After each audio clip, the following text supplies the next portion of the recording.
Praise the lord. Good morning. జీవాధిపతి అయిన దేవుడు, సజీవుడైన దేవుడు, సకల ఆశీర్వాదాల కారణభూతుడు, నిత్యమైన వాడు, నిజమైన వాడు, ఏకదేవుడు, సజీవుడు, నిత్య రాజ్యానికి హక్కుదారులను చేసే ఏకైక మార్గము, సత్యము, జీవమైన దేవుడు, మనము సేవిస్తున్న ఈ పరిశుద్ధ గ్రంథంలో ఉన్న దేవాది దేవుడు నజరుడైన ప్రభువైన యేసుక్రీస్తు అని మనందరికీ తెలుసు. ఆ సజీవుడైన దేవుడు మన జీవితాలలో ఎన్నో మేలుల చేత మనల్ని తృప్తిపరుస్తున్నాడు, ఎన్నో మేలుల చేత మనల్ని ఆయన నడిపిస్తున్నాడు అనటంలో ఎటువంటి సందేహం లేదు. ఎందుకంటే ప్రతిరోజు దేవుని వాక్యాన్ని ధ్యానిస్తున్నాము, ప్రతిరోజు దేవుని మాటలను వింటున్నాము. ఆ వింటున్న మనల్ని బట్టి ప్రభు ఎంతగానో సంతోషిస్తున్నాడని మనం గ్రహించాలి ప్రియ దేవుని బిడ్డలారా. కనుక ప్రతిరోజు వాక్యాన్ని ధ్యానిస్తున్న మనల్ని బట్టి, ప్రతిరోజు ప్రార్థన చేస్తున్న మనల్ని బట్టి, ప్రతిరోజు దేవుని సేవలో ఉంటున్న మనల్ని బట్టి ఆ దేవుడు సంతోషిస్తున్నాడా లేదా దుఃఖపడుతున్నాడా అన్నది మనం గ్రహించాలి. ఒకవేళ దేవుడు నిన్ను బట్టి సంతోషిస్తున్నాడంటే దేవుడు ఎంతగానో నిన్ను బట్టి ఆనందిస్తున్నాడు. కాబట్టి నీవు కూడా దేవుని మహిమపరచాలి. ఒకవేళ దేవుడు నిన్ను బట్టి బాధపడుతున్నాడేమో, ఒకవేళ నిన్ను బట్టి దేవుడు దుఃఖపడుతూ సంతాపం చెందుతూ, అయ్యో నేను ఎందుకు ఈ బిడ్డని తీసుకొని సేవలో వాడుకుంటున్నాను, ఒకవేళ దేవుడు బాధపడుతున్నాడేమో, దాన్ని బట్టి నువ్వు ఖచ్చితంగా దుఃఖము చెందాలి. ఎందుకంటే నీకోసం ప్రాణం పెట్టిన దేవుడు నీకోసం తన సర్వస్వాన్ని ఆ పరలోకం నుంచి విడిచిపెట్టి భూమి మీదకి వచ్చి నీకోసం తన సమర్పణ కలిగిన జీవితాన్ని నీకోసం చేస్తే నీవు దాన్ని ఎంతగా వ్యర్థపరుస్తున్నావో నీ క్రియల ద్వారా, నీ మాటల ద్వారా, నీ తలంపుల ద్వారా ఒకసారి ఆలోచించావా?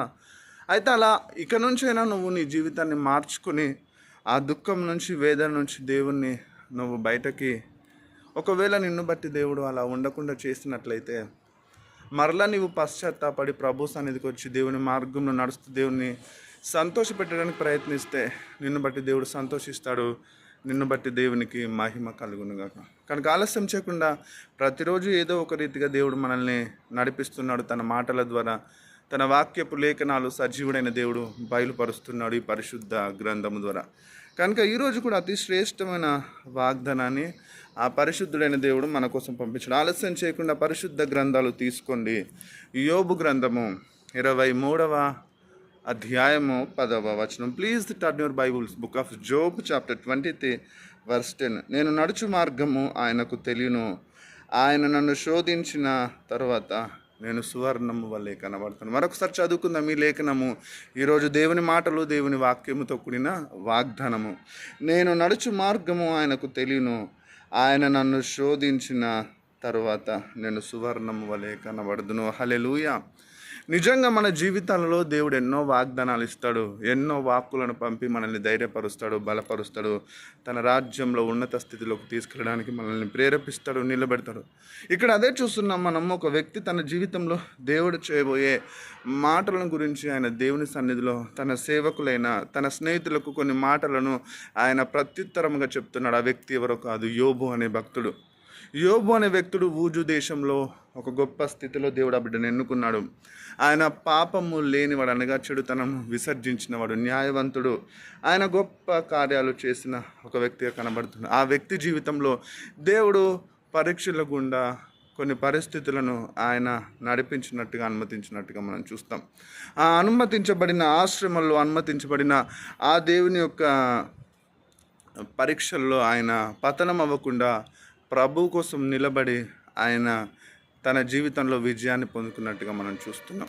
ఒకవేళ నీ జీవితంలో నీవు కూడా కొన్ని కష్టాల గుండా, కొన్ని కన్నీటి లోయల గుండా, దుఃఖము గుండా, వ్యాధుల గుండా, బాధల గుండా సతమతం అవుతూ ఇక నా జీవితంలో నేను ముందుకు వెళ్ళలేను, నా జీవితంలో అనుకున్న నేను సాధించలేని నిస్సహాయ స్థితిలోకి నేను వెళ్ళిపోయానని కృంగిన స్థితిలో ఉండి ఈ రేయి మొదటి జాము నీ ఉదయకాల సమయంలో దేవుని మాటలు వింటున్నావు. అయితే దేవుడు అంటున్నాడు, నేను నిన్ను పరీక్షిస్తున్నాను. ఎంతగా పరీక్షిస్తున్నానంటే నేను నడిచే మార్గం ఆయనకు తెలియను, ఆయన నన్ను శోధించిన తర్వాత నేను సువర్ణము వలె కనబడుదునని చెప్పేసి భక్తుడైన యోబు తెలియజేస్తున్నట్టుగా చూస్తున్నాం.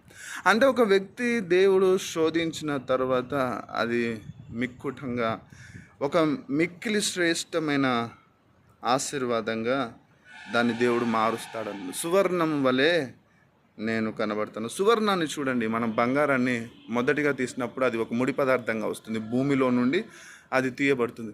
కానీ ఆ భూమిలో నుండి తీయబడిన ఆ పదార్థాన్ని మనము మిక్కిలిగా వేడిగా హై ఫ్లేమ్తో ఎక్కువ వేడి చేత దానిని మనము కాల్చి శుద్ధి చేసి దానిలో ఉన్న వేస్టేజ్ని అంతా రిమూవ్ చేసి ఎంతగా వేడిలో కాలిస్తే అంతగా దానిలో ఉన్న చెడు బయటికి వెళ్ళిపోయి అది మరింతగా పరిశుద్ధపరచబడి అది మరింతగా కాస్ట్లీగా, శ్రేష్టమైనదిగా, విలువైన బంగారంగా అది మార్చబడుతుందని మనం గ్రహిస్తున్నాం.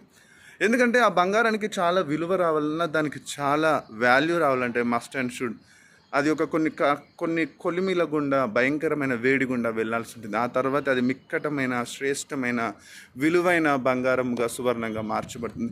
ఈరోజు నీ జీవితంలో ఆత్మీయంగా నువ్వు అనేకమైన కష్టాల గుండా, కన్నీటి గుండా, వ్యాధి గుండా, బాధ గుండా, పరిస్థితుల గుండా నీవు ఎప్పుడైతే నడిపించబడతావో ఆ నడిపింపుని బట్టి దేవుని మహిమపరచు, దేవుని స్తుతించు. ఎందుకంటే ఆ సువర్ణం ఏ విధంగా అగ్నిలో గుండా కాల్చబడి మిక్కిలి విలువైందిగా, వాల్యుబుల్గా మార్చబడుతుందో, నీవు నీ ఆత్మీయ జీవితంలో ఈ కష్టాల ప్రయాణంలో, ఆత్మీయ యాత్రలో వచ్చే పరిస్థితులను బట్టి భయపడక, కృంగిపోక, నా దేవుడు నన్ను పరీక్షల గుండా నడిపిస్తున్నాడు, ఆ పరీక్షలో నేను ఖచ్చితంగా దేవుడు నన్ను ఒక విలువైన పాత్రగా, విలువైన పనిముట్టుగా, విలువైన తన బిడ్డగా మారుస్తాడని విశ్వసిస్తావు కదా.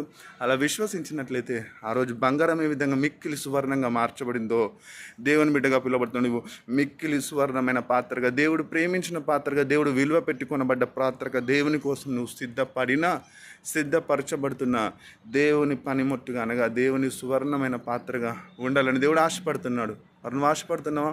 ఆశపడుతున్నట్లయితే దేవుని మహింపరచు.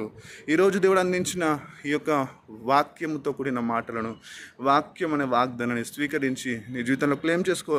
దేవుడు నీ కోసం దాటిన ప్రతి ఆశీర్వాదాన్ని స్వతంత్రించుకో. అటు దేవుని యొక్క మహాకృప, పరిశుద్ధాత్మ దేవుడు, ప్రభువైన యేసుక్రీస్తు తండ్రి అయిన దేవుడు మనందరికీ అనుగ్రహించును గాక. Have a blessed day. Good morning. దేవుడు మిమ్మల్ని బహుగా దీవించును గాక. మరొకసారి మీ అందరికీ ప్రభు పేరిట తెలియజేస్తున్నాను, ఫెయిత్ ఆన్ గాడ్ అఫీషియల్ యూట్యూబ్ని ప్రారంభించే కృపనిచ్చాడు. అనేకమైన విషయాలను పరిశుద్ధాత్మ దేవుడు తన చిత్తానుసారంగా నడిపిస్తున్నాడు. కనుక సబ్స్క్రైబ్ చేయండి, కొత్త వారికి పరిచయం చేయండి. లైక్ చేస్తే అది అనేకులకు రీచ్ అవ్వడానికి అవకాశం ఉంది. దయచేసి ప్రతి ఒక్కరూ లైక్ చేయండి, కామెంట్ చేయండి, షేర్ చేయండి. దేవుడు మళ్ళీ బహుగా దీవించింది కనుక ఈ జూలై మాసం అంతా దేవుడు మనకు తోడుగా ఉండి నడిపించాలని మనస్ఫూర్తిగా కోరుతుండగా ప్రార్థనలో, వాక్యంలో కనిపెట్టండి. దేవుని యొక్క రాజ్యవతులు మేమంతా సహాయకారం చేయండి. Have a blessed day. Good morning. మరొకసారి దేవుడు మిమ్మల్ని విలువైన సువర్ణముగా మార్చునుగాక. ఆమేన్. Praise the lord.